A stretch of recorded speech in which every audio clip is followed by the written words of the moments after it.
ভারতের কাছে বড় ব্যবধানে হারের পর পাকিস্তান ক্রিকেটের সমালোচনার আগুন যেন আরও তীব্র হচ্ছে। এবার সরাসরি নাম ধরে কড়া বার্তা দিয়েছেন পাকিস্তানের সাবেক তারকারা। পাকিস্তানের ব্যাটিং গ্রেট মোহাম্মদ ইউসুফ সামাজিক যোগাযোগ মাধ্যমে লিখেছেন, শাহিন, বাবর, সাদাব, তোমাদের সময় শেষ। টি-20 দলে এখন নতুন পারফর্মার দরকার। দুর্বল দলগুলোর বিপক্ষে মূল্যহীন জয় দিয়ে জাতিকে ভোলানোর দিন শেষ। তার এই বক্তব্য স্পষ্ট, তিনি বড় ম্যাচে ধারাবাহিক ব্যর্থতায় চরম হতাশ। একই সুরে কথা বলেছেন আরেক সাবেক ওপেনার আহমেদ শেহজাদ।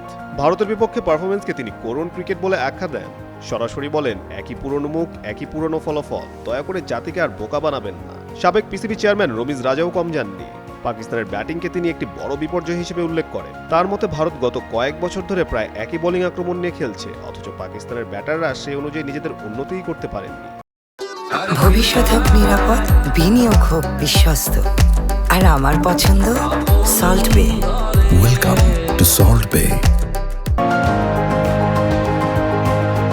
সব মিলে সাবেক তারকাদের বক্তব্যে পরিষ্কার, সমস্যা কেবল একটি ম্যাচে সীমাবদ্ধ নয়। দল গঠন, প্রস্তুতি এবং বড় ম্যাচে মানসিক দৃঢ়তার অভাব সবকিছু নিয়ে প্রশ্ন উঠছে। পাকিস্তান ক্রিকেটে পরিবর্তনের দাবি এখন আর ফিসফাস নয়, প্রকাশ্যে উচ্চারণ।